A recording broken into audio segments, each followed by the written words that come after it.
I think we're live. Awesome. I think it's Sound Booth Theater live. What's up, everybody? Thanks for coming and hanging out with us. Today we have a special guest, Mr. Steve Campbell. By popular request, you just blew everybody away in that poll there. Um, Everyone wanted to see you, so thanks for coming, Steve. Thanks for having me. I really appreciate being here. It's awesome. I was excited when the first time you had done this. Well, I don't know if it was the first time, but a few months ago you did this and had the voter thing. And I was like, oh, I got a lead. This is really exciting. And then somebody suggested Andrea. And I was like, yeah, that's not going to happen anymore. Everyone loves Andy.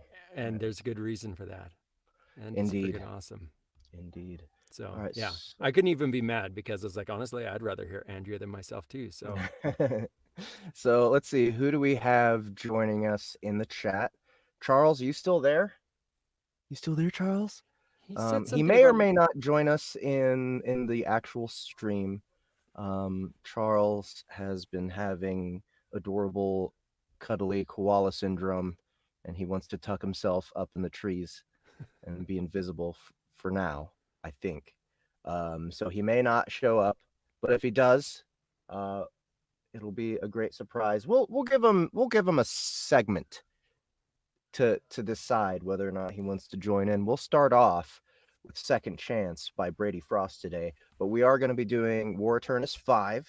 I think it's just the prologue of it. Charles likes to give uh me prologues to it looks like the prologue on yeah. here. At least it says So prologue at the top. for those of you who have been enjoying Heroic Villain but really chomping at the bit to get back to War Eternus, it the preview is here. He is in the process of getting it done. So yeah, I imagine that's going to be my first project when I get back from my crazy absence. You know what I one thing that I thought about maybe doing for my vacation is just stripping down to a medical gown. What do they call those? Scrubs? No, not for the patient. Oh, the For the smock patient. type. Smock. Yeah, that thingy. Just stripping down to one of those and just wandering around in public aimlessly. Pretend like you're 28 days later. Yeah, yeah. I think maybe I could do that for a month. Is it no, is it just 20? I always get those confused because there's 28 days and then 28 days later. And one is like Sandra Bullock in a rehab movie and the other one is a zombie apocalypse. And No, I 28 always days get them confused. later is the one. Is the one. Um, but yeah. So, but once I get done with that literal descent into madness, and I come back home, come back to Sound Booth Theater to get things moving again for myself, at least. Um, then probably War Eternus 5 is what I'm going to be jumping on immediately. So this will be a nice little appetizer for you guys. Let's see who all is here. Charles is still here. No, wait, that's just him saying he can't get his damn video thing working like almost an hour ago. I think Okay, that there's what's that? someone here that says 1 sec, almost there, camera issues, and that might be Charles. Okay. Jennifer Bloom is in the house. She says hi. Hi, Jennifer Bloom. Eben Soul Evan Soul loves butt flaps. loves butt flap cloths. Yes. Let's see. Rush Mid is here. I don't think I've seen you around. Thanks for coming. Garfield is here. If you guys don't know how to read Chinese, look at that name. That name means Garfield. So you'll be just that much more helpful when you're taken on a trip to China. Let's see. World War Wit, thanks for coming. If he's still here. JS Grolke is here, of course. And Zior, Zior is here, another regular. So thanks for coming, guys. Yeah, let's see, 5 people on Facebook. Oh, Dave Wilmarth is here. awesome. JS is saying Okay, hi. Charles definitely is here. Edward Castle's lurking. That's wonderful. It's been a long time, Ed.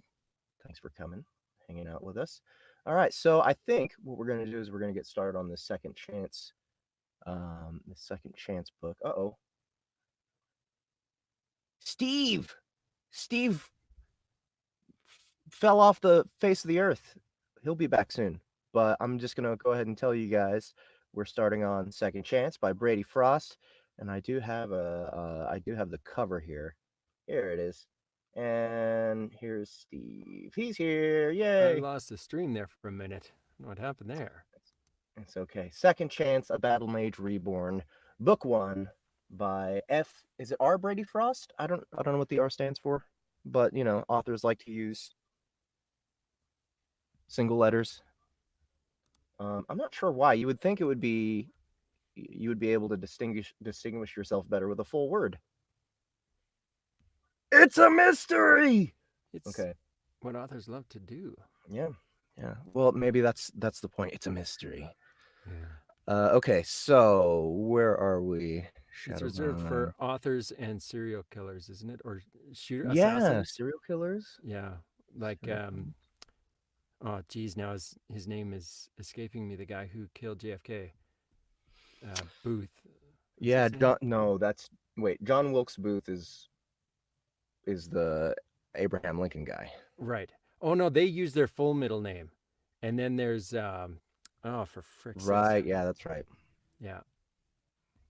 They do the 3-name thing. Okay. I know I sent you. Maybe that stuck this at the top of my emails. Sorry, guys. Just looking for the script for Second Chance. Here's Aeternus. Here's Second Chance. All right. I got it. You sent me also a character note thing, I think. Oh, did I? All right. You want to read that stuff to us? Okay. Yeah, this scene is after Denton Wade finds himself awakening to a world between worlds. He's dead. The last thing he remembers is stepping into a pod for a very painful medical procedure. Now the only way to see his family again is to finish the tutorial in this strange game world he never wanted to be a part of. There are only 2 people in the scene, 1 male, 1 female. Denton Wade is in his late 30s. He's a father. His voice isn't sarcastic, but he isn't enthused to be where he is right now. He's trying to make the best of it so he can see his kids, and he knows that being unpleasant, overly irritated won't get him what he wants, I think is what that's supposed to say. Hey, Charles. Hey, one second. Charles. The wife wants me to shut the door to the closet. Oh yeah. Don't let him see that. Oh, look. It's woman. Hey, Sarah. Hi, Jeff. How are you? I'm fine. Oh, and she's wearing a Feedback Loop shirt. That's awesome. No, I'm not. Yes, you are. Yes, you are. She's repping Mr. Harmon Cooper. And Feedback Loop, which the book 6 just came out a couple days ago. Go pick that up. I don't know if you guys listened to / watched that trailer. There's not much to watch, but there's like a little bit. Go pick that up. Thing. But it's awesome. I love that trailer so much. I've always wanted quantum stuff to be set to music. Yeah, Charles, also tell them that I'm eating hot Cheetos, so I'm ripping hot Cheetos. Are you doing that with sour I'm not cream? getting a blowjob, am I? You already got one. Hot Cheeto blowjob is the worst. Okay, you heard it here, ladies and gentlemen. No hot Cheetos and blowjobs at the same time. Maybe Awesome. Wait a few hours between the 2 activities. I feel like you need to properly brush your teeth and exercise caution and be really careful and make sure everything is in order before doing that. Yeah. Did I ever tell you guys the story of Jalapeno Night? I know I haven't heard it. I think we can wait until your segment to share that. Oh, okay. You guys don't want to hear the story of Jalapeno Night. That is totally fine. I don't need to tell I them. mean, just give us 20 minutes to get through the scene. That's fine. I'm not trying to interrupt your story with my story of a random jalapeno night. Like, that doesn't have to happen. All right. So, Steve, I think that maybe I should take the female role. You figure? Yeah, maybe. So you can be Denton Wade. Now, is this first person or third person? It's first person. Okay. So, do you want me to narrate or do you want to narrate? I mean, I guess since it's first person, I can narrate. Unless Oh, you is wanted... Yeah, if it's first No, it's person... third person. Are you Looks sure? like. Oh, you're right. I was alone. Yeah. Yeah. Cool. So Steve is in the spotlight here. And now, unless you want to do the narration in the main character, and then I'll just play the chick. I don't mind that. It's up to you. No, dude. This is why people requested you. They want to hear you. Wow. Yeah, but they can hear me do a girl too, so that's fine. Doesn't matter. Do they really want to though? That's the. That is a good question. That is a good question. We need to hear from the chats. We need to. Oh, Cove is here. Cove 0011. Hello. And Sup 93. That's Tito. Fiji Film is here as well. William. Tito's here. down. I love Tito's Tito. here. He's awesome. Everyone loves Tito. All right. Well, let's get this party started. Second Chance by F. Brady Frost. Okay. All right. After saying our temporary goodbyes, Roger exited the program. In his absence, I was alone, surrounded by the miraculous splendor of the digital landscape. Birds cried out of their lonesome songs as they drifted on the thermals. The white marble ruins reminded me of the life I'd left behind. The last page of my book had been turned, and I'd missed out on the final chapter. The idea that I had died after months stepping into that pod was still hard to accept. It was almost as hard to believe as the notion that some other version of me had chosen this path. But what reason would Roger have for lying? And why go to the pain and expense of getting me here when things hadn't gone according to plan? I had far more questions than answers. Hello, traveler. A soft, feminine voice said, startling me out of my wandering thoughts. I turned around to find a beautiful woman draped in thin, wispy white fabric that fluttered in the gentle breeze. Her hair was raven black against her pale skin, and her green eyes sparkled in the sunlight. "Hello," I said, confused.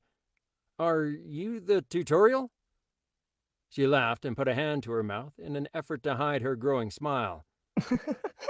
This She gestured to the surrounding place. is your This is your tutorial.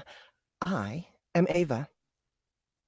"Oh," I said, feeling the heat of embarrassment burn my cheeks. "I'm sorry. To be honest, I'm still not sure how any of this works. I hope I didn't offend you." No offense taken, traveler. She reached out her hand and smiled openly. Do I have your permission to access your personal information? "Is that required to finish the tutorial?" I asked, unsure of the implications such an agreement might pose. Am I the only one weirded out by how accurate Jeff's like female voice is? Like, it still creeps me out a little bit. I'm just like, dude, I always expect Jeff to like run a catfish show like during college and high school. Like, he's sitting here pulling, and Ava, like, that's the car insurance girl, right? Like, I'm not the only one who knows that. The car insurance girl. You mean Which from one is that? Is she like a redhead with really bright red lipstick? Let me just type in to make sure I'm thinking. Ava's the insurance group for auto tags. If you type in Ava Insurance, that's like the first thing I thought of. I was like, Do I sound like her? No. No. It's a company. It's a massive company. Charles let us know it's Lee Harvey Oswald. Oh, yeah. That's who we're thinking of. Yep. Huh? Yeah, it's the narrator that we're planning to hire next year, Lee Harvey Oswald.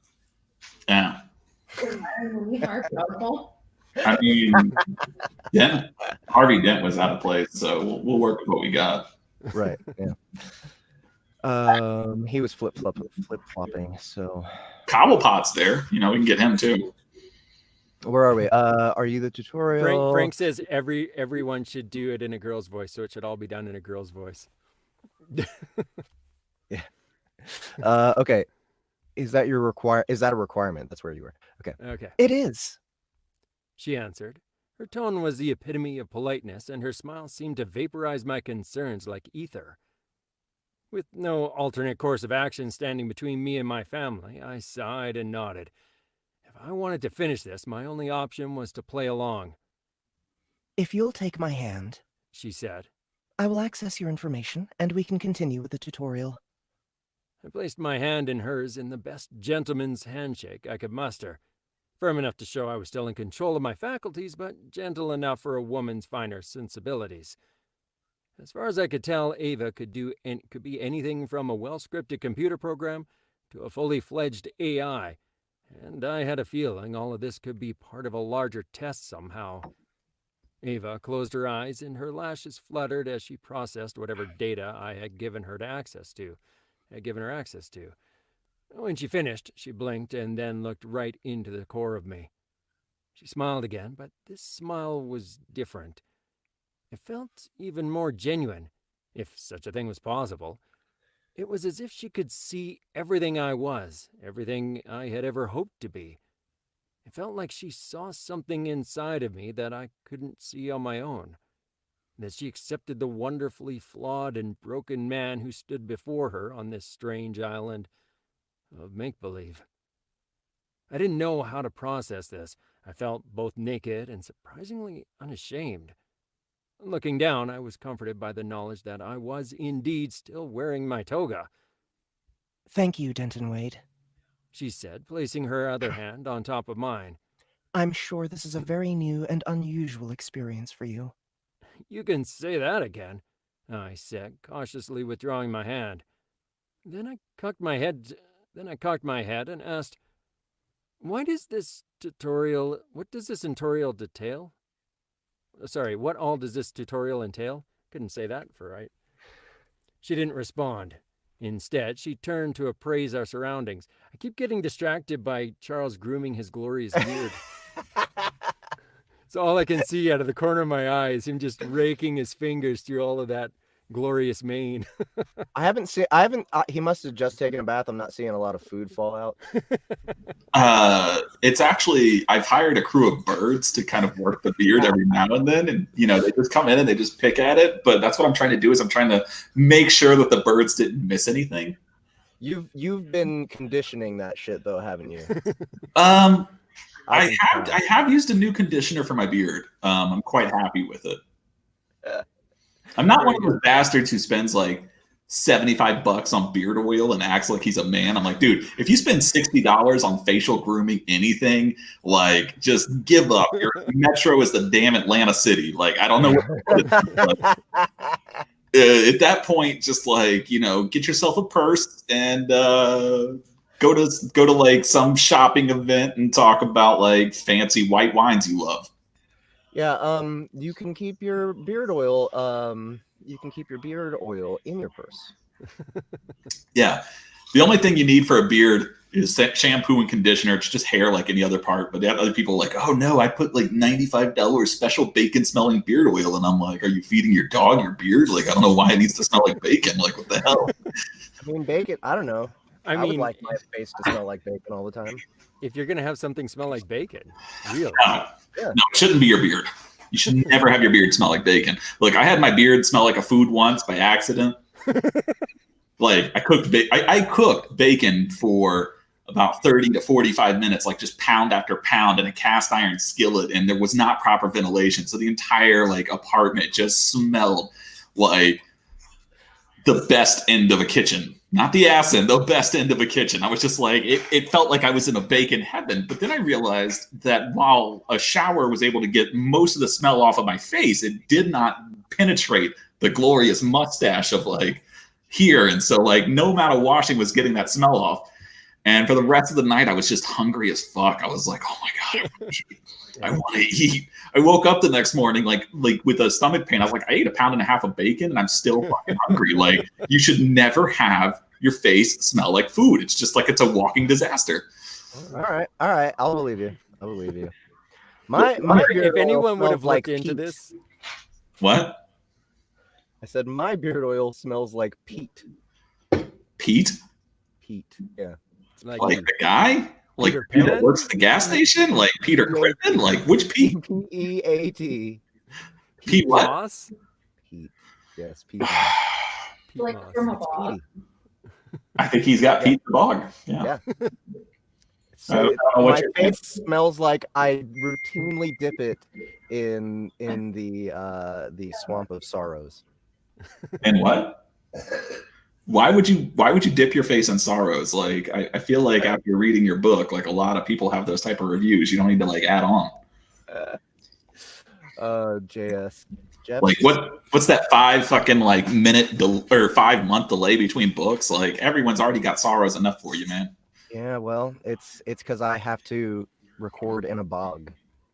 I'm just trying to stay. You trying ever to stay animated here. you ever been locked in that thing? In here? No. What do you think would happen? Like how long do you think you would keep your sanity if like somebody just came in and like bolted that door? Same question to you, Steve. Like I've got this question. Like those look claustrophobic rooms. Like I would always be afraid of somebody like sealing that in. Like I don't ever feel claustrophobic in my booth at all. I can always just text somebody to come get me. It's fine. so if I came up to your booth, Steve, and like there was a caulking gun, and like how long would that caulk have to dry? And like then if I put some like if I caulked it up and then I added some like gorilla, like the gorilla wood on the outside of it, like I would be more concerned about losing air than I would about feeling claustrophobic. I think that might be when I started feeling claustrophobic, is when I was like, then I might start panicking and needing to get out. But I have a good number of hours before I need to even worry about that. I feel like that would be a pretty painless death out of all the ones considered. We have something to narrate. I forgot. Oh, we're supposed to be narrating? Yeah, we're supposed to be narrating. Yeah. Okay. There was that enchant. No. Can you give me no? She didn't respond. I think that's what is all this tutorial entail? I think that's where we are, isn't it? Let's start from I continued my quest for information. Wait. Didn't Genghis Khan? Sorry, somebody said he's a descendant of Genghis Khan, and I have to ask, wasn't he the dude who got killed by a random redhead in Europe? He might have been. It happens. Beyond my knowledge of information. Okay, let's go. Let's get this. I continued my quest for information, trying to gauge what stood between where I was and the goodbye I was looking forward to. You're not going to have me jumping through hoops of fire, grappling with a minotaur or an ogre or something, are you? Ava merely laughed.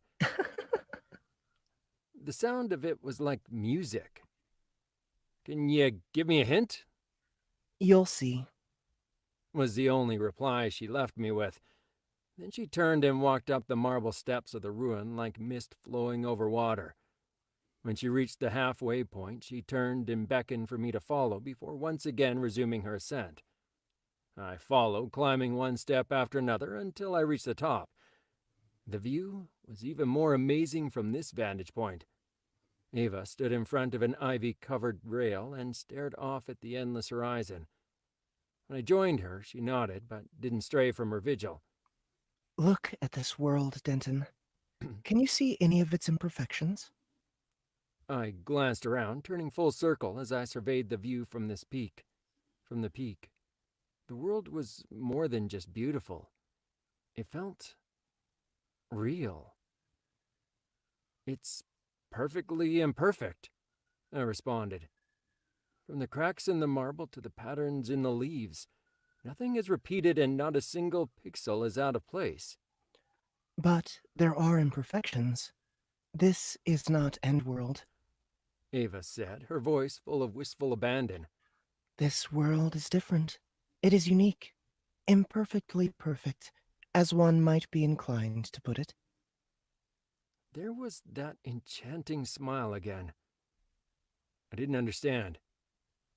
What do you mean? I asked, dumbfounded by the strange twist of conversation. It was then that Ava turned to me, fixing her green eyes on mine.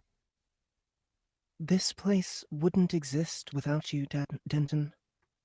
Me? I asked, incredulous. It's a tutorial program. Maybe this instant wouldn't exist, but I imagine there are at least 1,000 other people standing where I am right now. One of Ava's eyebrows darted upward, and she glanced back toward the sea. This place is unlike any creation has set foot upon... No, oops. This place is unlike any creation... What? You're skipping the line. I keep skipping the same line. This place is unlike any I've ever visited, she said. No one in all of creation has set foot upon this threshold but us. Each tutorial is different, yet they are all the same. Gateways to EndWorld. Yours is not the same. Anything else? Is there something wrong? That'll do. What are you saying, Charles? What's going on, Charles? Sorry, I didn't realize I was unmuted. Oh, okay. I was trying to get some alcohol and food, and I was like talking to the wife. When did it unmute? Well, that's us. We can't get it for you, dude. Yeah, Can't do it. unfortunately. It looks like it unmuted when I hit spacebar. My bad. There you go. Oh shit! Hold on. Let me go turn off YouTube on this other computer. How's it going? Yeah, a smooch. That is very nice of you to do. Oh, you like my new cup? Do you want another cider? How big is that thing? It's a pint, I think. That's a significant pint. Sorry, fixed it. Hello from Chattanooga. I think it is technically a. I think it's a liter. Yeah, I could easily believe that, if not A liter of cola. I want a liter of cola. All right. Where were we? Is there something wrong with my tutorial? I asked. Oh, there we go. Okay, got it. Is there something wrong with my tutorial? I asked. When she didn't respond, the worst possible conclusions filled my mind, and I scrambled to make sense of the situation. Was the code here as doomed as Roger's previous attempts at bringing me over? A sinking feeling threatened to consume me from the inside, and I stared down at the crashing waves so far below. I could barely make out their distant roar as the sound filtered on the wind, each fragment but a faint glimmer of what it should have been. I didn't want to give voice to my worst fear, but I had to know. Are you trying to tell me I can't say goodbye to my family? There is nothing preventing you from seeing your family once you have finished your tasks here, Denton. I only meant to say that your tutorial is the first I've ever encountered with another way out. Ava explained. It is both beautiful and terrifying. It was then that I understood what she was trying to say. It was what Roger had told me about before he left. I had a choice. She was talking about the ocean. It was another path, one that didn't lead to EndWorld, but to oblivion. The great beyond. You... Is he talking about throwing himself into the ocean to be drowned? Like, is that what's happening? I think Maybe so. this is dark. He's like, dude, you've got another way out. You can drown yourself. Well, he's already dead. Wait. Can we rename him Ophelia, or is it too late? That sounds kind of hot. Let's do that. All right. You are still trying to decide which fate you might embrace? I have to finish the tutorial, I said, trying my best to avoid the question. And what will you do then? She pressed. I will see my children and show them I'm okay. I'll tell them that I love them. And after that, I can't say I know for sure just yet.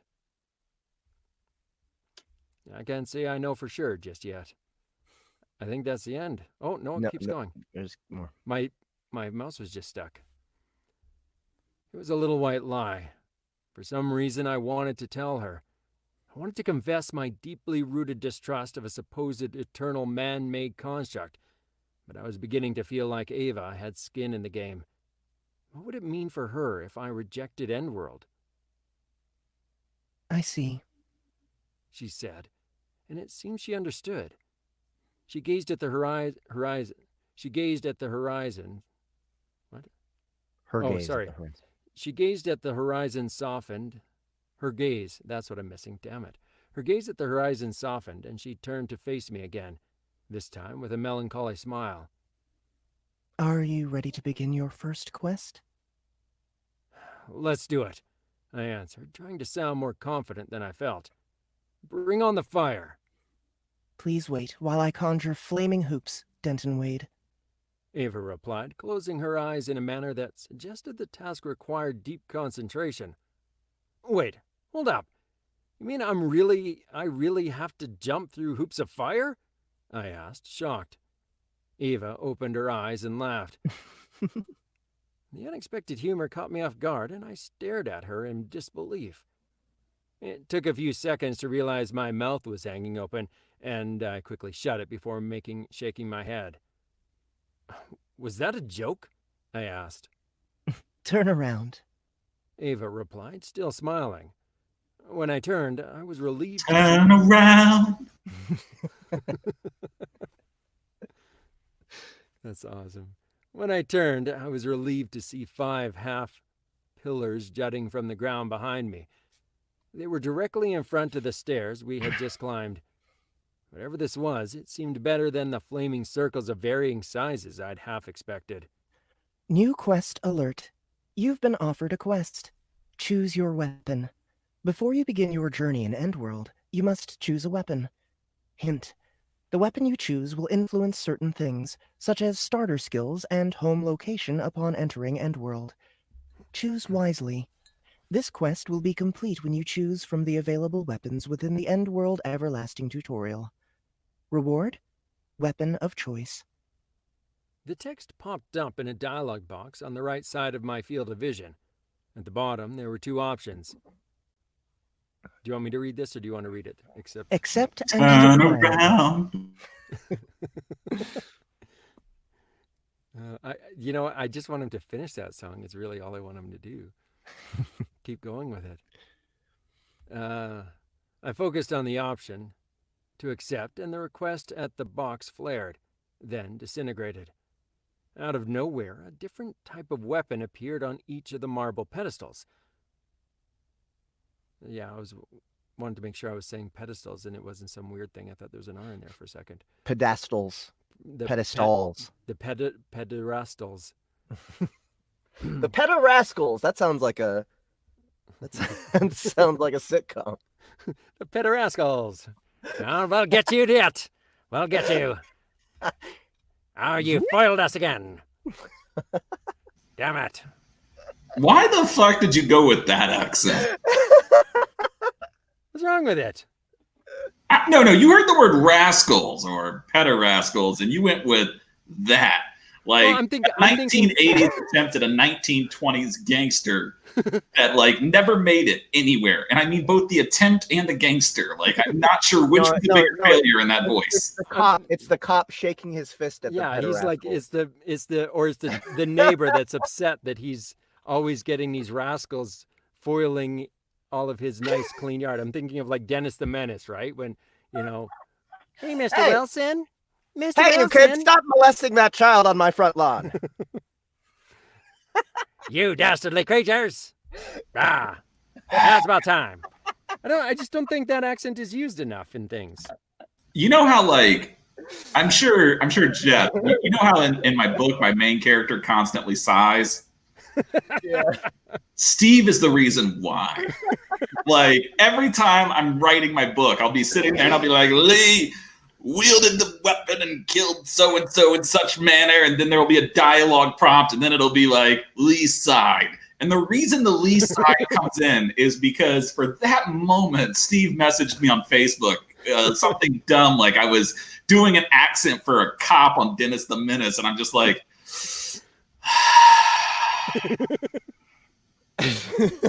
and I type it out, and it just ends up somehow staying in the book. So I just wanted to add some explanation for War Aeternus and Heroic Villain, why the main character is always sighing. Well, now I know. It's Steve Campbell. Yep. And when I say I love SC2, it's because I knew Sean Callahan first, and Steve Campbell is the second SC. And so when I say I love SC2, it's not StarCraft 2, it's Steve Campbell 2. There's this. Do you know Steve Campbell from? He No. does production. There's another Stephen Campbell that does. Yeah, I can already production. tell you no. I only know one. Okay. Anyways, there's an authors group that does a bunch of stuff, and he's the producer for their audio books. And we got confused a little bit, and so I got a message from an author saying, "Hey, congratulations on being at a panel at the 20K book event in Vegas." And I was like, I'm on a panel there? What? And so I had to look it up and see what was going on, because I know that there's only one Steve Campbell narrator, and that's me. but this guy is in audiobook worlds, not as a narrator. And so now those authors all call me SC2 all the time. Well, now you can hang out with StarCraft 2, which is the greatest video game of all time. There so you go. There you're you in go. great company. I am. No, I'm always in great company. Look at I know where this I'm is at a now. small tangent, and I'm going to butcher the pronunciation, but you know the Ismi is actually how you say my name is in Arabic. Really? Ismi. It's me. Mario. He's saying my name It's is me, Mario. Mario. Like if you add the K in there, like Ismoki, I think that's how you say it. Like my wife could say it perfectly. I have a terrible Arabic accent or like a pronunciation of everything. But then that's the female version. So Ismi is the male version with the name. And the other phrase, if anyone wants to learn a random phrase and just say it, is Ana Oched Bizazik. Enjoy. So the not saying that. Japanese who created Mario were using an Arabic phrase in Yeah, they were. It wasn't their- an for their- offensive Italian phrase. They for weren't their just Italian totally. character. They weren't totally culturally offensive. They were literally just outsourcing the product and dialogue to Saudi Arabia. They were trying to be inclusive. That's what they get. That too. That too. All right, where were we? Out Oh, of and nowhere. Mario's name is Mario. Mario. Yeah, Mario. Luigi's name is Luigi Mario, and Mario's name is Mario, which is why they are the Mario brothers. Ah. You That know a freakishly That's just large dumb. amount of stuff about this. Kind of scares me a little bit. All right, where were we? Out of nowhere. Out of nowhere. Okay. Out of nowhere, a different type of weapon appeared on each of the marble pedestals. A brutish axe floated in the air above the first. The second had a pair of crossed curved daggers, both a little longer than my forearm. The third, a wooden staff with a circular jewel of some sort affixed on the head. The fourth, a simple bow and quiver. The fifth, a plain-looking one-handed sword. I glanced back at Ava, surprised to see her looking on with genuine interest. My eyes were drawn to the staff at first.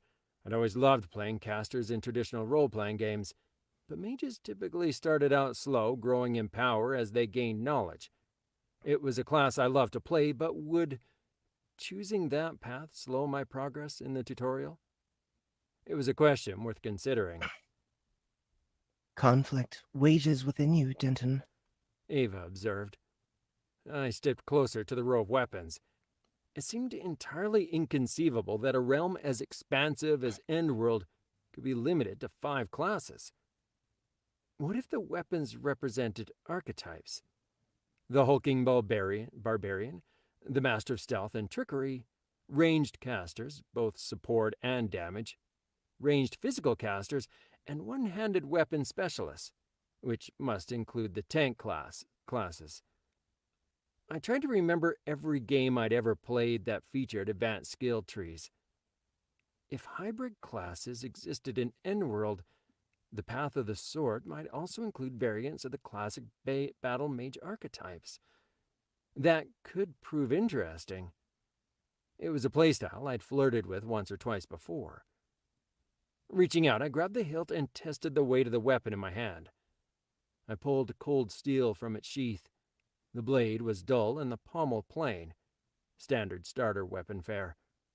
Without thinking, I switched the sword in a crisscross pattern in front of me. "This'll do," I said. Item obtained. You've acquired Squire's Training Sword. One-hand sword. 2 to 5 physical damage. Quality, average. Rarity, common. Durability, 2 out of 10. Quest complete. You've completed Choose Your Weapon. Congratulations. You have obtained your first weapon. Upon dismissing the text, the ground began trembling beneath my feet. It was a slow rumble at first, as if the island itself was growling its disapproval of my choice. Then the tremors quickened. I stole a look behind me, but Ava was nowhere to be seen. When I returned my attention to the pillars, the 4 remaining weapons disintegrated and then vanished, floating away in tiny wisps of dust on the wind. I watched in awe as the worn marble pedestals sunk back into the ground without leaving a trace. The tremors turned to violent quakes, and I rocked back on my heels, trying my best not to stumble backwards. Fighting to keep my balance, I crouched low to the ground and gritted my teeth. Tiny pebbles near my hands and feet danced as they bounced back and forth before rolling toward the spot where the weapons once stood. There, they coalesced, clumping together like stubborn lumps of starch in a... There they coalesced, clumping together like stubborn lumps of starch in an otherwise perfect Thanksgiving gravy. The tip of the sword I now held in my hand thudded against the bare, packed earth. I'm sorry. I just got to throw this random fact in, but you know where the word coalesce comes from, right? No. Coalesce? It comes from cum and alair, which means to nourish. So nourishing cum is where the word coalesce comes from. So when you start talking about it coalesced into gravy, I'm just like, I thought that's where it started. I was very confused. I was like, did this begin? You have the most fascinating input, Charles, I gotta say. It's just... I love it. We need amazing. you for more sound booth theater. I am also like, what book is this, by the way? Like, I joined a little bit late. I was trying to fix my thing. What book are we doing right now? Second chance. Here's And is there some reason that like no one ever thought about the classes besides like this dude, or is it like where there were like 10 players and like 8 of them were dumb? Like, He doesn't know anything about this, Yeah. from what I understand. He's a new gamer. okay, I'm a little confused. It's like no one's ever thought of this. No one's ever thought of drowning themselves in the ocean. I'm like, wait, what? Really? He's being thrown in.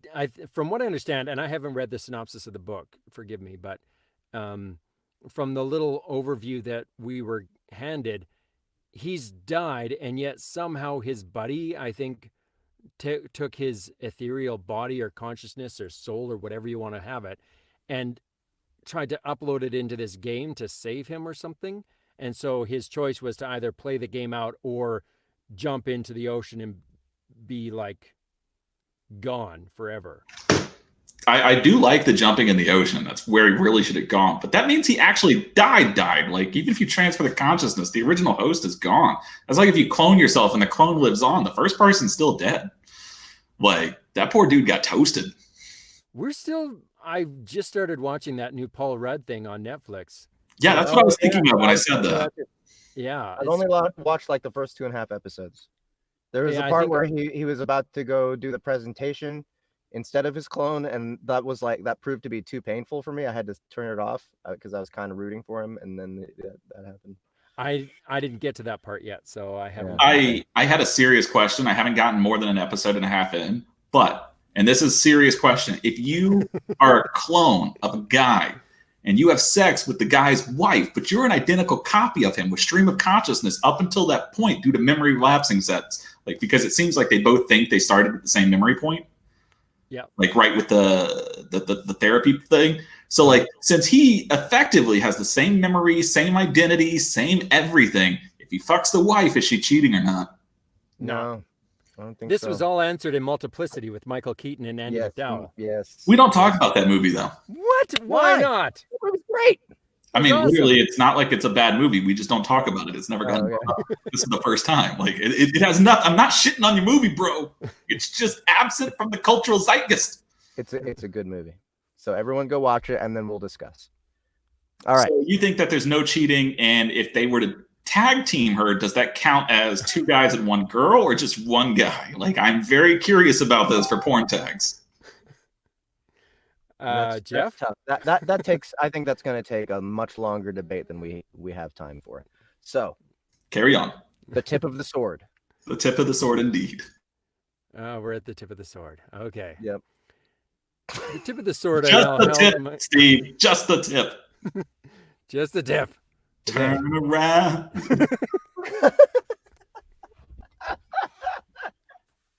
Hey, where's the tip of your sword pointing, sir? Yeah, now, the tip of the sword I now held in my hand thudded against the bare, packed earth. It was then that I realized what was coming next. That sounded so much worse. I can't unsee a horrible sexual metaphor there. He's a tripod. Of course it's going to thud against the bear-packed earth. Come on. Apparently he had to get that sword just a minute ago too. Like he wasn't born with one. Like it's an inherited. It was then that I realized what was coming next. This was no simple earthquake. No, it had to be a test. It caused an earthquake.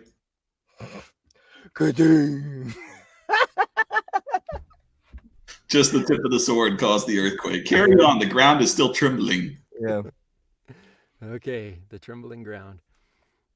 A trial to gauge my mettle and teach me about the combat system in the process. Ava wasn't here, so that meant no outside help would be given. I was on my own. The growing mound of rock and debris clenched itself into a fist the size of a basketball before spreading its fingers wide. From somewhere deep within the ground, I could hear a muffled roar. Then the fingers dug into the soil. Really likes it.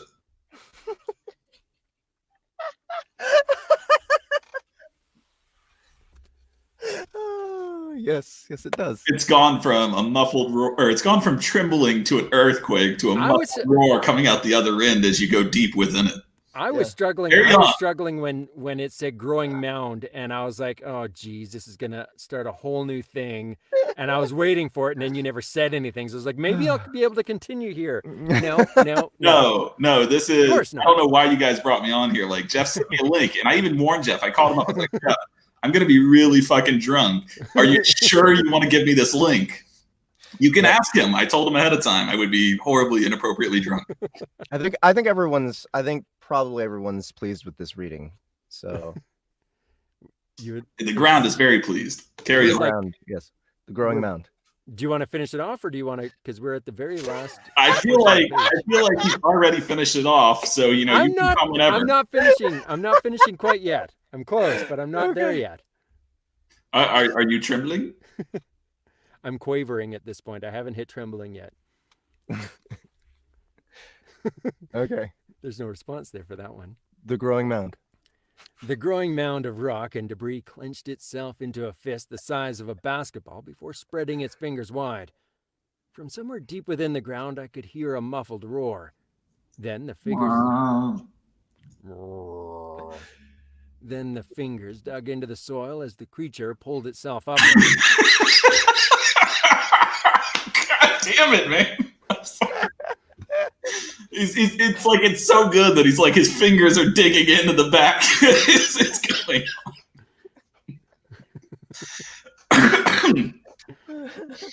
the way your mind works. We're almost done, Charles. We're almost done. Let us get through. Okay. I have a complaint though after. Okay. After? After. Okay. Yes. Another earthen hand breached into the atmosphere, followed by the crown of a massive head. The large earthen golem towered above me. Bulging muscles of stone shook as it bellowed a mighty war cry.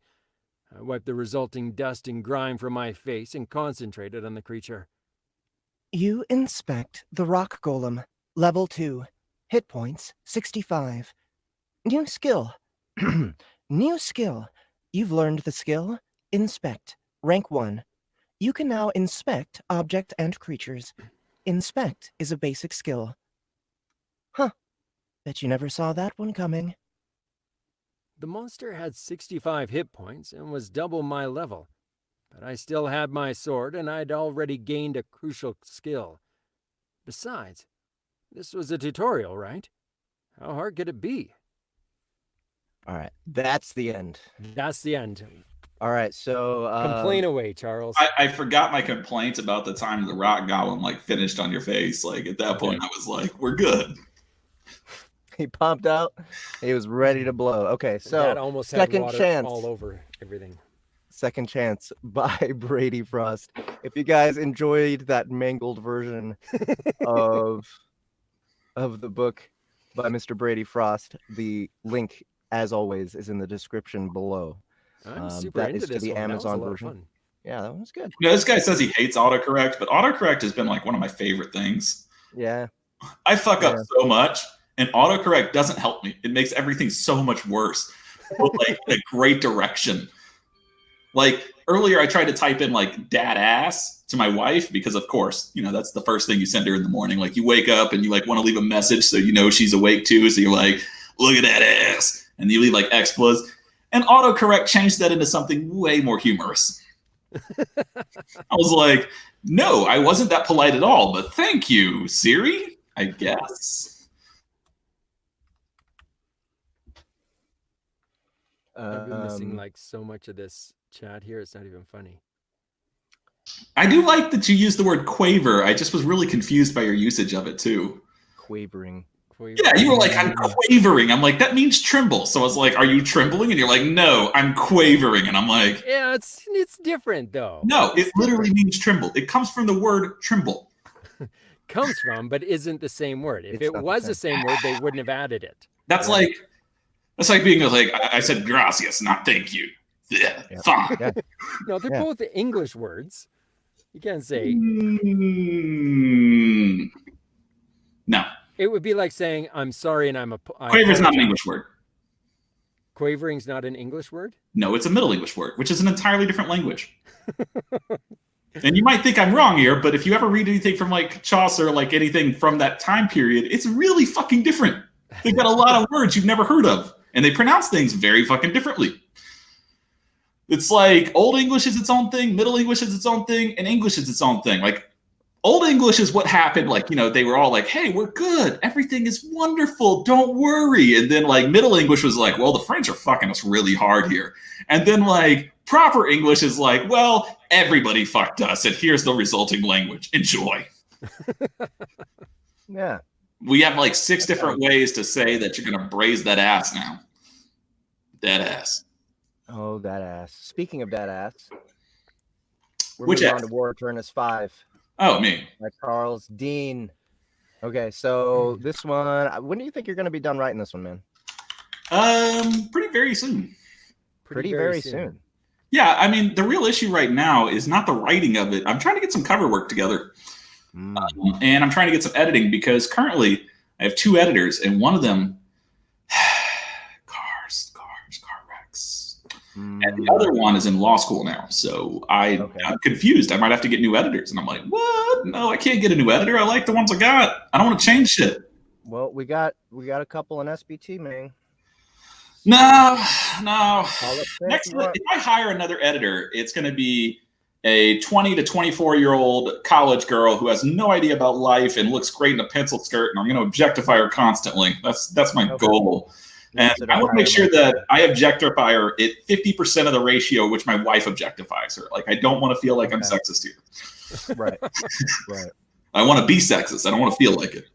Right. Do you ever see that that Monty Python where they talk about it, they said, "That's sexist," and he's like, "What's wrong with being sexy?"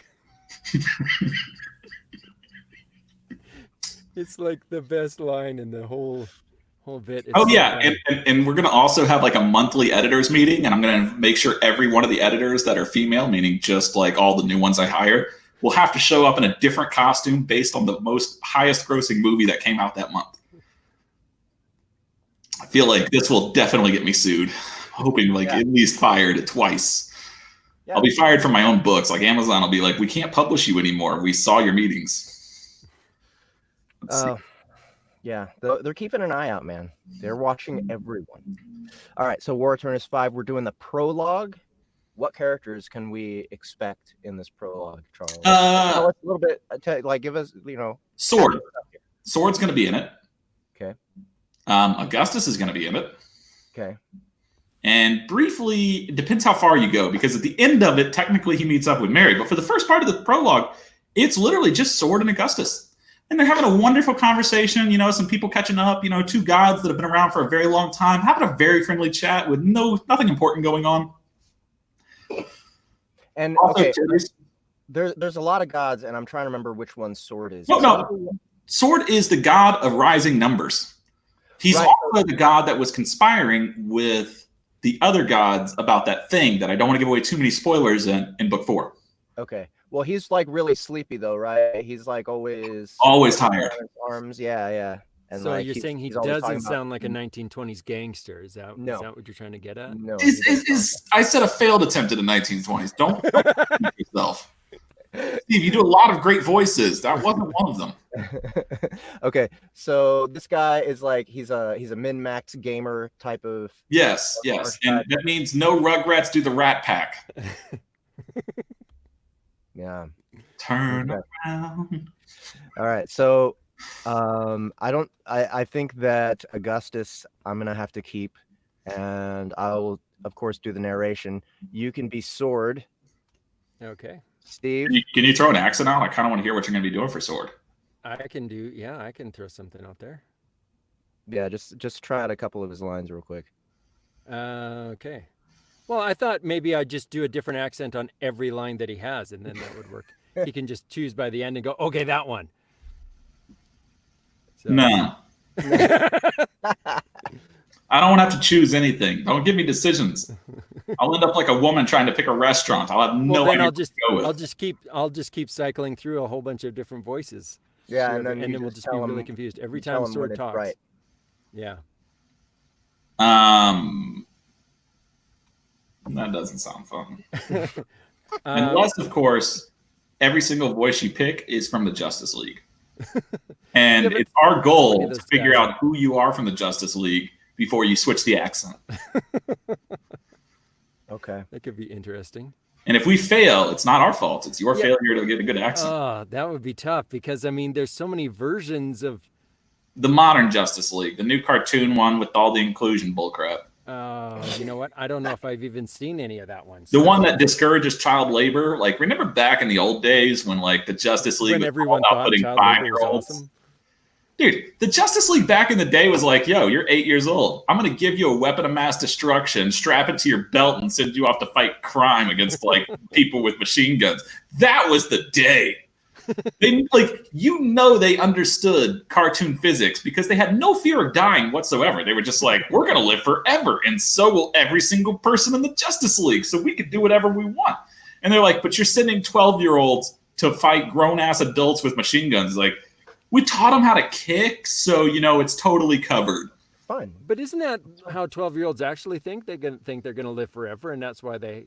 That's how 12-year-olds think, but the adults giving them these tasks should have been smarter. Like, if you're a good adult and your kid is 12 years old, don't send him off to, like, fight crime. Send him off to the sweatshops and to the coal mines and to the construction sites. Like, good, proper, honest jobs. If he can't mill out a fucking, like, entire tree in a day, he's already a slacker, and you need to, like, kick his ass back into gear. If he has to use an electric chainsaw, that's cheating. He's never going to build that proper upper body strength.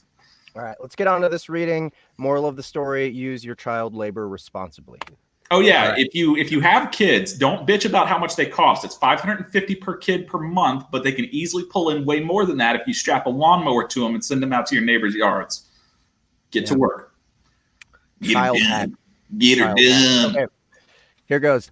Sword's room was quiet, except for the small noises he made as he tinkered with his newest project.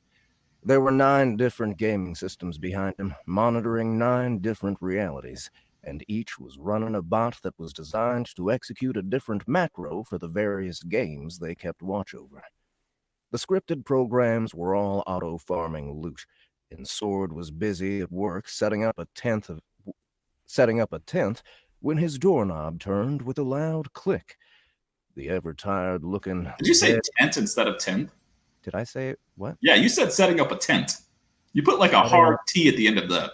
Where? You said he was busy at work setting up a tent. Setting up a tenth. There you go. Because at first it sounded like he was popping boner right in the middle of like his numbers. He was like, He's not pitching a tent. He's setting up a 10th loot farming bot. All right. 10th. Okay. The ever-tired looking Dead Expression Man. It's supposed to have an ED.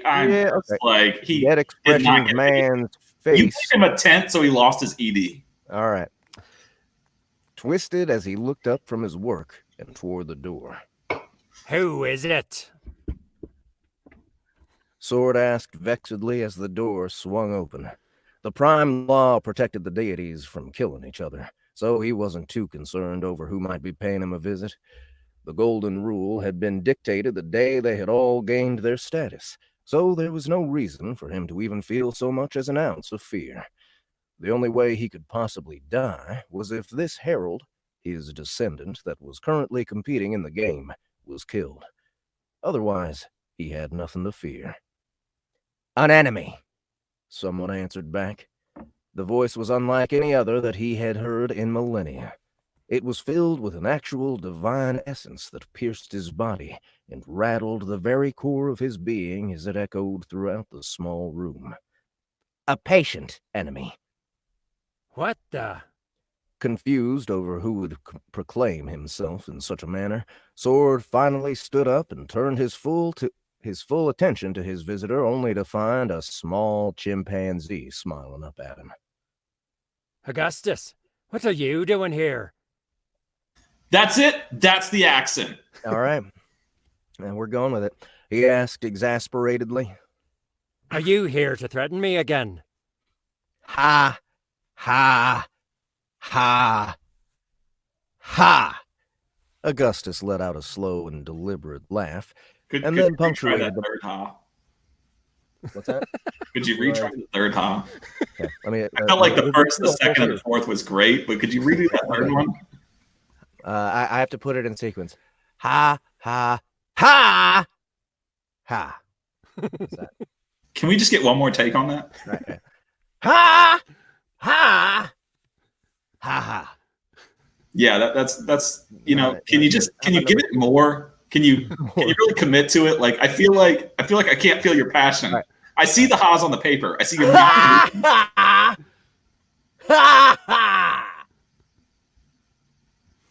Yeah, I mean, like I tried to tell you to dial it up, and you dialed it down. I just want to see more. Can you give me more? Let's try it one more time. But then this is the one you're getting. We're gonna settle on this ha ha ha. I've never been one to settle. Give me.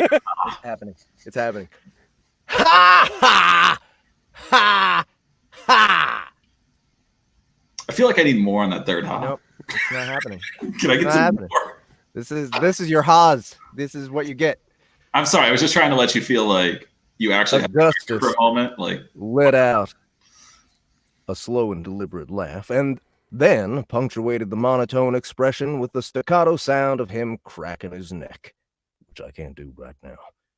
"I'm here to threaten you. I'm not here to threaten you at all," Augustus said patiently. "I'm here to tell you a story." Then you can let yourself out. Sword said shortly. I don't have time to listen to you threaten me again, or tell me how you're going to report me, or whatever it is that you're planning to do to get me in trouble with the system. I need to set this up. So I need to set this up soon, or else it won't be ready for the game's launch. I can't have my character all fall behind my guilds. "This story won't take long," Augustus continued, undeterred by Sword's somewhat hostile indifference. He grinned wanly for a moment and then allowed it to fall from his face as he walked toward the Sword's bed, which was nothing more than 2 mattresses stacked on top of each other in the corner of a room. "And it's a good one at that." Sword shook his head in annoyance and turned his focus back to his work. I just told you. I don't have time for this. That stupid meeting took up enough of my time already, and I have to get this done. "You see," Augustus began, completely ignoring Sword in the same way that the god of rising numbers was attempting to him. "The story starts with a man who loved the world. Not just one person, but every person. And so he spent his days fighting, building, crafting, and fighting again to protect each and every person in that world." This could be any herald in any of the wars. Sword said crossly. It could be nearly any man in any of the wars. Everyone thinks they're protecting the world. They all die. The only difference is whose stats were highest, and what their kill-death ratio was, and what loot they dropped when they finally bit it. You're not telling me anything new, so you can leave now. "I know I'm not telling you a new story," Augustus said, but it's still one you need to hear. So, just be patient. Fine. Sword agreed, reluctantly acquiescing as he realized that Augustus wasn't going to be so easily turned away. Finish your story and leave.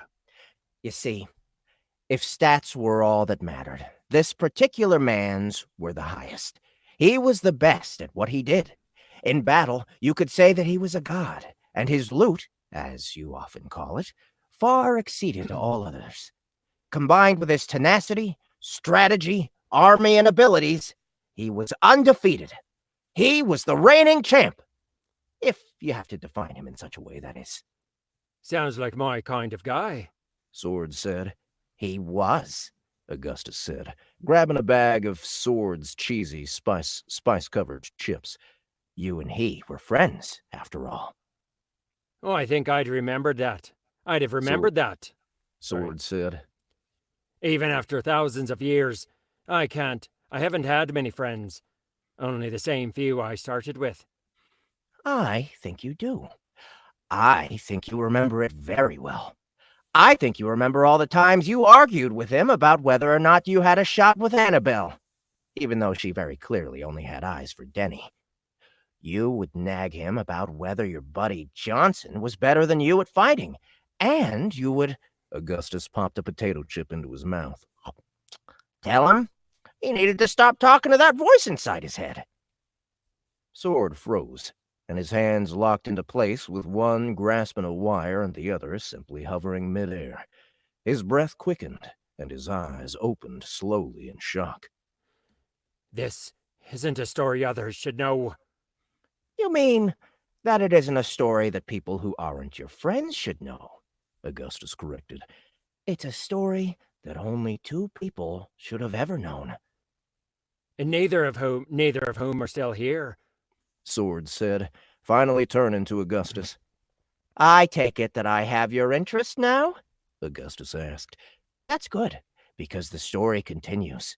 You see, this particular man and that voice inside his head that you hated so much continued on until they defeated every challenger in existence, collecting all of the special stones in the process.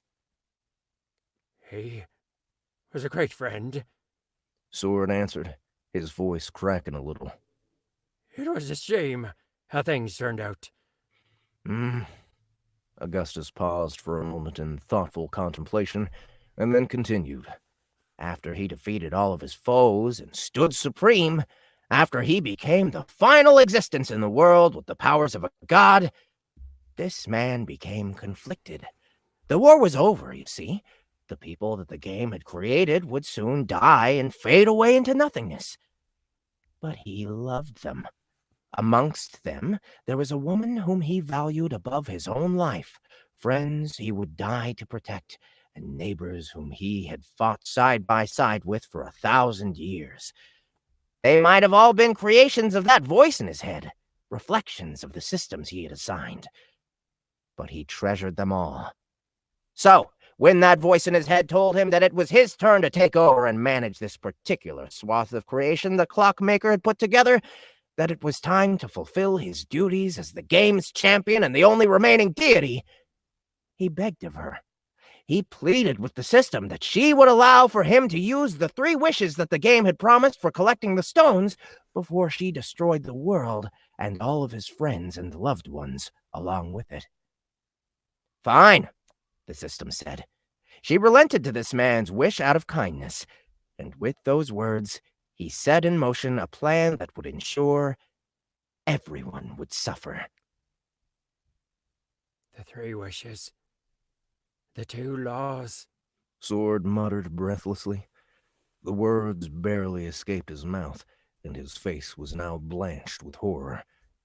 Yes, the 2 laws. With his first wish, he made it so that all of the people the game had generated would be given the status of a deity, even if they weren't given a deity's powers, so that they would not be wiped out when the game ended. They would no longer be mere background characters that regenerated as soon as they died. They would no longer be faceless cannon fodder that the challengers used to play their hand at kingdom building and strategic war. This ensured that all of the people he loved and the thousands and thousands of others within the confines of his kingdoms who had served within his armies would be immortal. But after living in a state of constant war for over a millennium, the champion was worried that war had become ingrained in their very being, that it was in their blood. So, he used his second wish to create a law that was designed to protect them, that none may kill another. He wished that it would be impossible for any one of the people whom he had made into an immortal to kill another one of the people he had immortalized. He fully believed that, with these two wishes alone, that his love, the woman who encompassed his entire existence, would be sure to live forever. He was certain that the two could spend an eternity together. Although Augustus didn't realize it, his emotions had become caught up in the story. 2 teardrops that had formed in the corners of his eyes began making long and lonely trails down his cheeks. It was a sight that made Sword tremble. But the wording... Sword stuttered around a dry mouth. It's... Yes, it was haphazardly done. The fool had trusted the system, whom he considered his closest friend, to protect his intentions with the wish. He hadn't once considered that the system had been given a higher, unignorable purpose by the clockmaker. The idiot had forgotten that the system had but one purpose in its creation: to eliminate all but one deity, to find a singular person who would be able to assume the role of guardian as the clockmaker continued on, creating perfectly ordered, intricately designed realities. It was a purpose that the system couldn't ignore, and it was a purpose that the clockmaker had given with exquisitely clear orders on how it should be executed. And those instructions were designed to prevent the system from choosing the winner or acting in an overly biased fashion. Which is why the wars began. Again. Sword said, finally ripping his gaze away from Augustus and turning it down to the floor. Indeed, Augustus agreed. which is why the wars began again, because the system had to come up with a way to make sure that the deities could continue to be killed off. It had to ensure that they would slaughter one another until the 150 candidates selected for each game would be whittled down to a single one. But... Sword let the words slowly escape his mouth, and then left it to hang in the air as he frantically worked on how to phrase his next part. That's not right. The winner of the tournaments, he could... Will eventually die, until only the champion's descendants still live, until only the champion remains as the final deity. What the other gods failed to understand is that because he won the first game and his status as a deity is above all others, he is the only one who cannot be killed by the system if his herald dies. He's different than all the newly made deities that only received their status after the game. It's just like how they didn't understand what the good-for-nothing Happy Herald Plonk in the recent games understood. If none of the heralds fought each other, the game would go on forever, and everyone could live happily ever after. But it's nature. Sword argued. You can't fight against nature. Eventually people are going to level up and want to see how they fare against their competition, and eventually that desire will lead to death. It's exactly the same as the continuous creation of these games. Eventually they'll kill us all off. When the first game started, it was doomed that... Sword was suddenly conscious of the fact that he was sweating profusely as he spoke, and that his nervousness was showing through. He was practically twitching, stumbling across his words, and he was struggling to even form a coherent argument. That they would eventually fight each other. That's true, Augustus said, his voice growing a little louder and deeper as he spoke. You can't fight that nature. The clockmaker designed us all to have that type of sin within us. We were all designed to eventually fall and succumb to our baser instincts. Death was inevitable, but it didn't have to happen the way it did. She was innocent. She loved everyone, and to punish the hero for also loving everyone, that wasn't how things had to happen. Augustus! Sword visibly flinched as if he had been struck and unconsciously shuffled back as Augustus's voice rose yet again. You don't have to be angry. But no one was to blame. It wasn't their fault. I wasn't even there. I didn't know. No, you weren't there. But you were all at fault. Augustus stood up and changed into his human form. Sword quickly backed away as Augustus shifted forms, knocking over a gaming system in his desperate attempts to press himself into the wall behind him. No one knew who my beloved was. No one knew who my beloved's herald was, except for 4 people. You, 2 others, and Angelica. Yet, not knowing who my beloved's herald was, my firstborn and most treasured star, they banded together, their heralds united in purpose against her as they sought to defeat my child. But, then again, you already know that, don't you? Augustus, I mean Octavius. Sword pleaded. His face twisted around, and he wrung his hands together. Please, don't do this. It wasn't me. I didn't tell anyone. It was Corey and Adam. They were the rats. They were the ones who betrayed you. Please, I swear, I didn't do it. Do you remember what they did to her? Sorry, this is a roar. Do you remember what they did to her? Augustus roared. Do you remember what they had their heralds do to my only child? Do you know what it was like watching the person I loved more than all others be tortured to death? Do you know what it was like to watch them torture, abuse, violate, and slowly kill her over a 5-day period? I swear. Sword wailed. I had nothing to do with it. That was what I thought as well. And that's why I let you live when madness and grief carried me on that killing spree. I thought for such a long time that you had nothing to do with it. So I spared you. But then Siegmund, hurt and angry, told me the truth. He dared to mouth off about how close you 2 were. He blamed you for being the rat who sold him out during this game because you were the same rat that betrayed your friend all the way back in the first war. When I confronted him, and this was between his screams, mind you, he told me all about how he had heard of my daughter from you, about how the others had heard of her from you. But don't worry. I assured him it didn't matter, since he'd never have a chance to make another mistake again. I understand what it means to make mistakes. After all, I had made the mistake of letting you all live to begin with. Octavius, I swear, Siegmund was lying. Augustus smirked. Sword, I don't need you to lie to me. Just take a deep breath. This will be over quickly, since I don't have time to waste. Just when I'm done, take comfort in knowing that you had good stats when you died. Your kill-death ratio wasn't bad, and your loot will be rather decent. You can't do this! Sword shrieked desperately.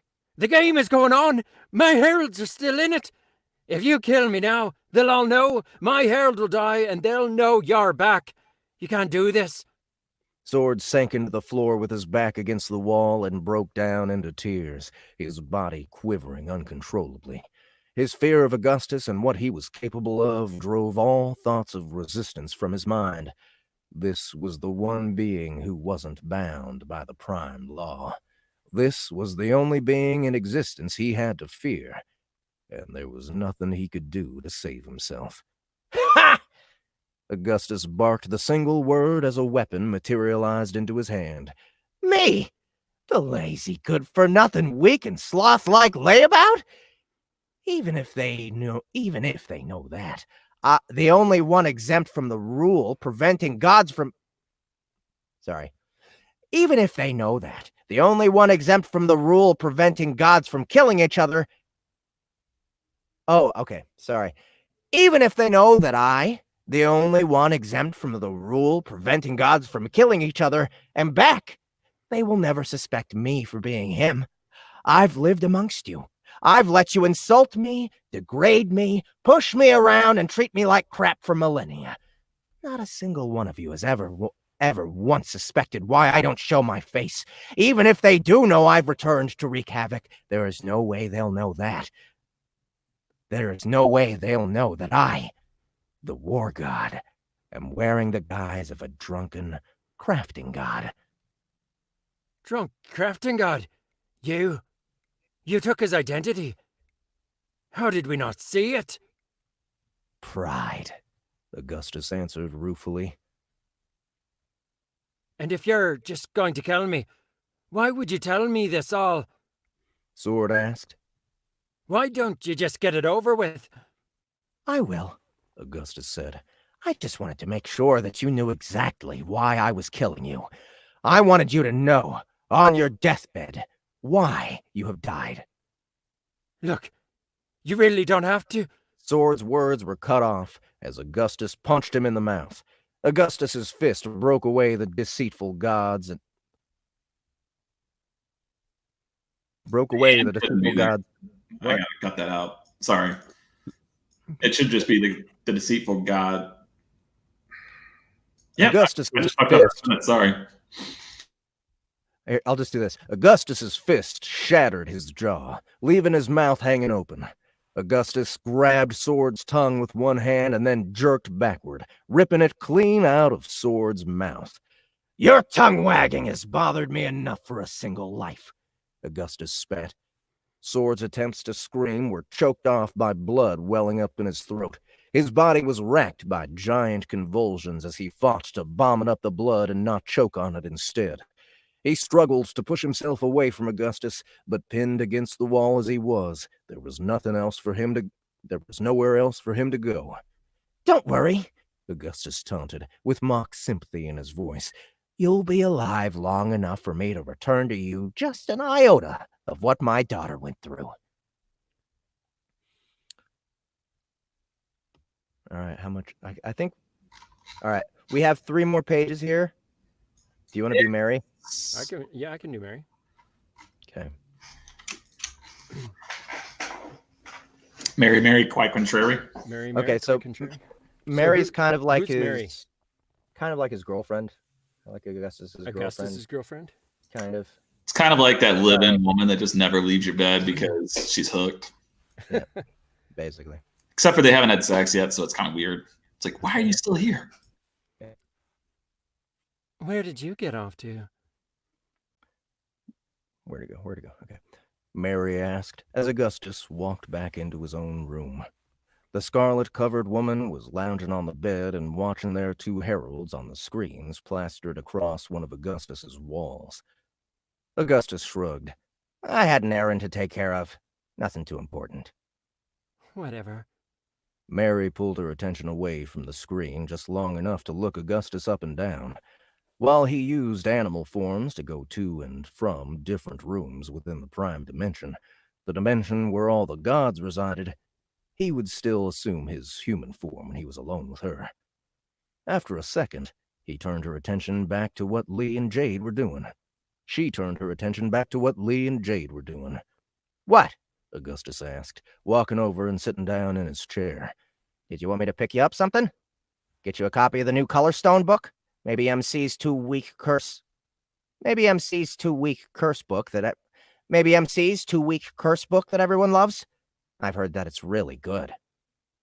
No, I don't need anything, Mary said as Augustus offered to pick her up deity-exclusive books, the kind that one wouldn't be able to find unless they were in the deity's own private dimension.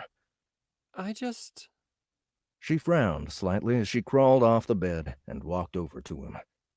Augustus wasn't sure what was going on until Mary, inches away from him, wrapped her arms around his neck. What are you? Augustus started to protest, but he stopped when she began tracing her fingers through the hair on the back of his head.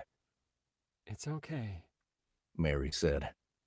Augustus didn't understand why she was doing this, or what had possessed her to behave this way, but he leaned forward and returned the hug that he didn't know that he needed.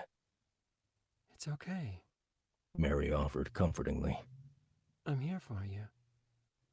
She had originally been terrified of him. Up until recently, just the visage of his human form had caused her to shake and quiver in terror the same as it had inspired horror and Sword. So, for her to be comforting him and playing the role of a gentle friend confused Augustus. But not in a bad way. He appreciated it. He needed it. Finally, after some time, he asked, "Why?" You just looked hurt. You looked like you needed it. Mary answered. That is so soft and creepy when you speak in her voice. Like, am I the only one? Like, I'm just like, dear God. Like, I feel like the shining is about to happen out of your house. Like, what? I'm sorry. I'll try not to interrupt, but... And she was right. Augustus didn't know how she could tell. He had done his best to retain his typical indifference and to act as if nothing had happened, but even after 1,000 generations, just the thought of his first daughter's tragic death, the all-too-vivid memory of her being tortured and abused, tore at him. He would never forget the moment her pulse stopped.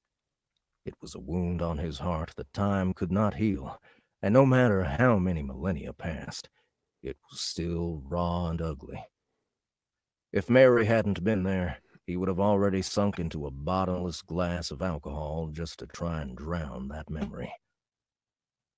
"Thank you," Augustus said, noticing that he was still holding her hand. Don't mention it. Mary backed away and broke the connection between them. Then, giving him a sly look, she said, I mean, seriously, don't mention it. My reputation is already bad enough. "Do you really care what people think that much?" Augustus asked. He stood up, moved across the room to the bed, and then collapsed onto his back. I wouldn't be here if I did. Mary said, lying down next to him. It was the same spot she had been in when Augustus had gotten back from dealing with Sword. "I thought you were only here because I scared you into being here." Augustus's brow creased slightly as he recalled the first time they had interacted while Augustus was in his true form. Maybe at first. Mary leaned over and rested her head on Augustus's chest. But maybe now I'm just here because I like it here. Augustus didn't know how to respond to that.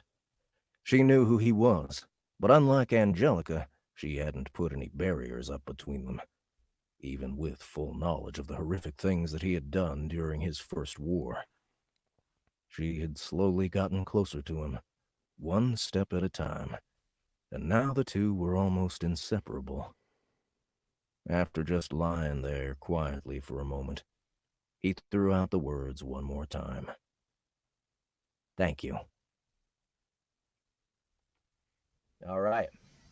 Nice and Nice. heartfelt with torture and everything, Charles. Went through the whole gamut of emotions in that one. Yeah. I really enjoyed writing a scene of romance and watching you two awkwardly, like, side it out. Like, there's that slight romantic tension, and now it's being read by The Shining and Jeff. The Shining. I'm gonna call that your female voice, The Shining. The Shining. It's like it's about on the level of the two girls on like the little tricycles as they go through the hallway. Like that's what I could have done it a little bit like, maybe at first, but maybe now I'm here just because I like it here. No, that's worse. It was just too soft. Like your mic had dropped three notes on volume. Well, I could have leaned in closer. I don't think. I mean, they have chapter 1 and chapter 2 and chapter 3 and chapter 4 and chapter 5 and chapter 6, but I don't think we're doing those. Sorry, Jeremy. Nope, we're done with narration for tonight. It is time for Hiccup singing Nickelback. Can we all agree that Nickelback is one of the greatest bands ever to be made fun of? Yes. Yes. Yes, we can. I'm Canadian, and I can say that with absolute certainty. There are a lot of bands that just get ragged on nonstop, but Nickelback, was so famous and such a beloved Canadian icon that it's not only made fun of worldwide, but it still sells records worldwide. So it keeps getting made fun of because the visibility is still there. It's not like Maroon 5 that got marooned out like in the last patch. Yep, it's true. Well, now to be fair, we still make a lot of fun of now I can what's his name? Justin Bieber. No, he is like gone. He died 3 patches ago. People just forgot him. Like his PETA ad was the last bit of relevance he had. Like he was basically an Akon experiment into YouTube that turned out like ebb and flow. Justin Bieber is also one of those perfect examples of how if you give like a young child fame, he turns into a monster. Like I don't know how to put this. The only thing I can say is, ugh. Yeah. I wish I had his money though. So this is all jelly. This is entirely jelly. You can just like float me back and forth. If I could like wake up in the morning, walk outside, and have like a throng of people be like, "Charles, we love your beard and give you tons of money," I'd be like, "That's awesome. I'll never work again." Yeah, that's what those people should do. Take their money and go away. Oh, Boxy, if not Pickle Rack. Boxy was awesome, the queen of trolls. Okay, I'm sorry. I will stop interrupting you guys. Apologies. All right. No, it's done. So what I need from you two now, my two partners in crime for this Sound Booth Theater Live, is for you to entertain the chat for 5 minutes or so while I go listen to this song again and learn it so that I can sing it as Hiccup. So, favorite song, Steve? I have a hard time with favorite anything, to be perfectly favorite song honest. to karaoke. What's your go-to karaoke song? I have only gone karaokeing a couple of times. My best performance, the one that I got the most hurrahs for, was Little Mermaid's Part of Your World. So why don't you grow a bigger beard? Because I want my wife to sleep with me. Yeah, why doesn't your wife love bigger beards? She just finds them revolting. Why does she find them revolting? She just finds that they look like greasy homeless people. So is your wife saying that in order to have like a beard, you have to be a greasy homeless person? Do I look greasy and homeless? She would say that you do look greasy and homeless. I almost guarantee that that's what her opinion would be. Just seeing you right now. Does your wife have a fetish for greasy homeless people? She really doesn't. It's the exact opposite. They make her lady bits shrink up into her navel. So I don't know about that because she's thought about this a lot. Like there's a ton of guys with beards. So if she's saying all of them look like greasy homeless, she's imagining greasy homeless people everywhere she goes. She can't walk down the street without thinking, "Oh my God, that's some sexy greasy homeless." Oh no, see, really, she doesn't. She's like, I brought her a long way because in high school she was all about preppy, right? Like had to be clean shaven, preppy, everything like that. And now if I shave myself clean so that it's nice and smooth on my cheeks, she's like, "Ooh, yeah, don't do that. You need to have something on your face. Stop that." So, but is it because you look like a penis without that? Probably, yeah. I look like a cue ball penis head. I actually used to be clean shaved upstairs and downstairs too, all the time. I never would I would never leave the house without shaving. It was like my favorite ritual in the morning. I'd wake up and I'd be like, "Let me shave." And Marine wife wanted me to look very different than everyone else on the base. And now I have a bunch of facial hair because she was like, "You can't have it scruffy. It's not comfortable." And then she was like, because it looks like it's sandpaper if it gets a certain length. Yep. So it has to be a certain length. And, she was just like, just keep growing it while I'm on deployment. And so she came back from deployment. I had like this ridiculously big beard that was like touching my belly button. And she was like, "Okay, you got to cut it a little bit." gotta trim that sucker down just a touch. Yeah. So getting laid was the reason I grew the beard. What the wife wants, the wife gets. But the beard has been like my favorite thing ever. Like now that my wife is like, "I don't think you need that beard." I'm like, "Yes, I do." My wife's like, "No, you've had a beard long enough. You can go clean shaven." I'm like, "No, I can't." It's funny because when my wife went away to Uruguay. To where? Uruguay. She was. That's still Spanish, isn't it? That's like one of the few. But it's one of the few South American countries that has a predominantly Spanish-speaking populace rather than the Portuguese-speaking populace. You are correct, sir. And I know this because the Brazil border. 7 of the 25 people in my I don't know if you ever heard of the game. I'm going to date myself here, but Utopia. I have. I've never played it, but I have heard of it. I Absolutely. was one of the top kingdoms in the world on Wow. Utopia, and 7, including our monarch, 7 of the members were all from Uruguay. Wow. So I learned my Spanish there, and it was really funny because I would turn in, like, I'd be like, I got a Spanish homework, I can't play with you guys tonight, I gotta finish this out, and they would do the assignment just so I would do the numbers for them. Like, we would exchange, I would do the Excel until like I came in and I turned my assignment in, and the teacher just looks at it and he was like, Charles, there's no fucking way you know the pluperfect subjunctive. I was like, Google Translate? I'm kidding. There wasn't really Google Translate back then. But yeah, no, he was just like, there's no way you know that. And I was like, oh, shit. Yeah. It was tough. First time I ever got called out on homework. First time I ever got a bad grade on the thing I actually turned in. I was so bad at turning in homework, it wasn't even funny. I never did homework. It was brutal. I rarely did homework, but I always did one thing, which was show up to class, and I had a gigantic book bag. I'm talking, I knew the exact weight of it. It was 62.7 pounds. I put that 62.7 pound book bag right on the front of my desk so that I could sleep behind it and the teacher could never see my face. That was like how I got through classes. So I would sleep all day, every day, and then just keep my energy there so I could go home and read books and play video games, but mostly read books. And my dad was just like, how the fuck do you keep getting great grades if you're always sleeping during class? And I'm like, because if you learn to read, you're always ahead of the idiots who have to listen to people speak. This is very true. Jeremy, what type of utopian race did you play? Like, what was your favorite? Sorry, chat was. No, it's fine. Utopia was awesome. So I'm like, what race did you play? Go with it. I mean, we know that like Mr. Beardless played a fairy. I'm kidding. See, and I trimmed my beard just to come on here because I saw it when we were doing our party hangout. When was that? Friday? And I was looking a bit scruffy. I had a bit more bush going on there. So there's nothing wrong with having some bush.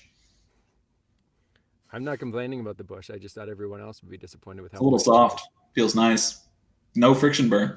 My problem is that this bit right here, I have a cowlick on both sides, and so these bits here shoot up and out when it gets longer, and it like stabs. See, I solved that problem. The girth, mini horns. You see the length of this mustache? I don't. Hold on. Fairy spellcaster. Yep. That was a very common one. Everybody used to love the free land from Paradise over and over again. But no, so the length of this mustache, I don't trim it or anything. I just accidentally eat my mustache and like anything around here. So like when this part grows too long, I just end up eating it. And I'm like, I know that's not healthy. I'm just like, It's fiber. I just have to chew on something all the time. Like my teeth are like, and so I'm like, You like the pressure in the gums. All right. Well, I'm done practicing. Are you ready? I hope that after I sing this, turn around. But yeah, so here goes. It's going to be Animals from Nickelback, sung by Hiccup. And I'm going to go ahead and sign off now so that the stream ends neatly with the end of the song. So thank you, Steve Campbell, for volunteering on our guest poll. And for being voted in and coming in and doing some narration with me. Charles Dean, thank you for requesting War Aeternus 5. You got me all fucking excited for that book to come out. I'm just glad you guys finally voted for it. Like I put it up there like a few times and everybody's like, nah, we're gonna not vote for that. I was like, good. I think Charles has his feelings hurt by the listeners. You monsters. So yeah, that'll be the first book that I start working on when I get back from my wanderings. Are we still hitting up the titty bar in Honduras? Yes. Okay. Yes. Okay. All right. So you guys, thank you. My wife gave me permission. I'm taking you up on this. Okay, good. I'm going to go ahead and dip you guys out. So thanks again. And remember, guys, if you are interested in the first two narrations that we did for this stream. You can look in the description below for links. There's one link to all the audiobooks for War Aeternus 1 through 4. And there's another link for Second Chance by Brady Frost. Brady Frost, sorry. Second Chance. So go check those out if you're interested. And later, Charles. Later, Steve. Thanks so much for having me here, man. It was awesome. I always have a blast hanging out with you. So yes, appreciate it. I'm sorry you had me on. Yeah, I'm sorry too, to be perfectly honest. Definite regret now. So I said that in jest, but I'll remember this. All right, later, guys. And here goes for your entertainment. I think I just want to kind of keep this up while I'm singing. I think you guys would probably appreciate this picture. I really do, even though I spent too long on it for it to look this terrible. But I like it. I don't know. We'll flash it on and off. Maybe I'll end the whole thing with that still on. But here goes. Animals, sung by Hiccup. This is so terrible. Whoever requested this, I hate you.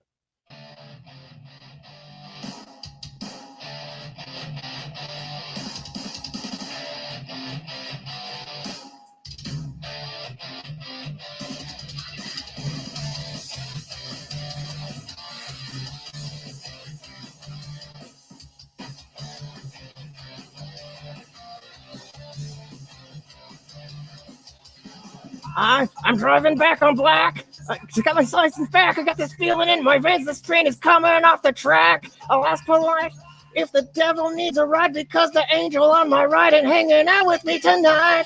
I'm driving past your house while you were sneaking out. I got the car door opened up so you can jump in on the run. Your mom don't know what you were missing. She'd be pissed if she could see the parts of you that I've been kissing, screaming, no, we're never gonna quit. Ain't nothing wrong with it. Just acting like we're animals. No matter where we go, because everybody knows. Oh my god, guys. Holy shit, this is hard to do. I can't sing like this. There's like so much energy. For Hiccup's voice, I have to grit my teeth and really push it out. And I hate you. So come on, baby, get in.